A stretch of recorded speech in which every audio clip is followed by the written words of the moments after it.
Voter చేతిలో ఉన్న వజ్రాయుధం vote. అలాంటి ఓటు వేయడానికి పోలింగ్ బూత్కు వెళ్ళినప్పుడు కొన్ని సమస్యలు ఎదురు కావచ్చు. దానికి పరిష్కారంగా ఎన్నికల సంఘం రకరకాల ఓటింగ్ పద్ధతులను ప్రవేశపెట్టింది. Challenge vote, tender vote, service vote, EDC vote, not to vote వంటి పద్ధతులు ఉన్నాయి. వాటి గురించి వివరంగా తెలుసుకుందాం.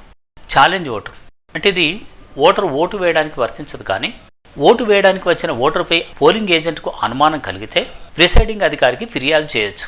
అయితే ఫిర్యాదుదారుడి నుంచి ₹2 రుసుము తీసుకొని రసీదు ఇస్తారు. వచ్చిన ఓటరు నిజమైన ఓటరా కాదా అని విచారిస్తారు. నిజమైన వ్యక్తి అని తేలితే ఆ ఓటరుకు ఓటు హక్కు కల్పించి ₹2 రుసుమును జప్తు చేస్తారు. నకిలీ ఓటర్ అని తేలితే ఆ ఓటరు నుంచి ₹2 రుసుము తీసుకొని ఏజెంట్కు అందిస్తారు.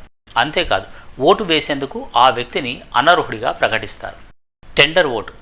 ఓటు వేయడానికి ఓటరు పోలింగ్ బూత్కు వెళ్తాడు, కానీ అప్పటికే ఆ ఓటరు ఓటును వేరెవరైనా వేసినట్లయితే ప్రిసైడింగ్ అధికారికి ఫిర్యాదు చేయొచ్చు. ఆ అధికారి పరిశీలించి ఓటరు గుర్తింపును ధృవీకరిస్తారు. ఓటు వేసే అవకాశం కల్పిస్తారు. అయితే ఈవీఎం ద్వారా కాకుండా ఓటు వేయడానికి బ్యాలెట్ పేపర్ ఇస్తారు. దీన్ని టెండర్ ఓటుగా పిలుస్తారు. Service vote. ఆర్మీ యాక్ట్ 1950 నిబంధనల ప్రకారం భారత సాయుధ దళాల్లో పనిచేస్తున్న ఉద్యోగులను సర్వీస్ ఓటర్గా పరిగణిస్తారు. ఆర్మ్డ్ ఫోర్సెస్ వారు పోస్టల్ బ్యాలెట్ ద్వారా ఈ ఓటు హక్కును వినియోగించుకోవచ్చు. లేదంటే తమకు సంబంధించిన వ్యక్తుల ద్వారా ఓటు వేయడానికి ఎన్నికల అధికారుల నుంచి ముందస్తు అనుమతి తీసుకోవచ్చు. వారి పేర్లు క్లాసిఫైడ్ సర్వీస్ ఓటర్ లిస్టులో ఉంటుంది. అలాంటి వ్యక్తి ఓటు వేయడానికి వస్తే జాబితాలో చూసుకొని సాధారణ ఓటు మాదిరి ఓటు హక్కు కల్పిస్తారు. EDC vote. ఎన్నికల సిబ్బంది ఎలక్షన్ డ్యూటీ సర్టిఫికేట్ ఈడీసీ కలిగి ఉంటే వారి వివరాలు మార్కెడ్ కాపీలో చివర నమోదు చేస్తారు. సాధారణ ఓటర్ మాదిరి ఓటింగ్ సౌకర్యం కల్పిస్తారు. Not to vote. ఎవరైనా ఓటరు పోలింగ్ కేంద్రంలోకి ప్రవేశించి బ్యాలెట్ ఇచ్చిన తర్వాత ఓటు వేయనని అంటే అప్పుడు పరిస్థితి ఏంటి?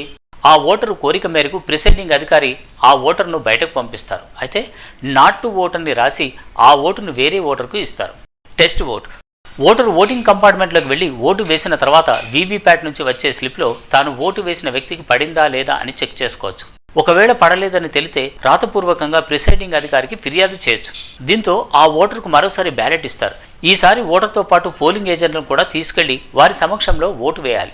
వీవీప్యాట్లో తేడాగా అనిపిస్తే ఆర్ఓకు సమాచారం ఇచ్చి ఓటింగ్ ప్రక్రియను నిలిపేస్తారు. ఇవి ఓటింగ్కు సంబంధించిన విషయాలు. ఓటే మన ఆయుధం. అందుకే ప్రతి ఒక్కరూ తప్పకుండా ఓటు వేయాలి. Thank you.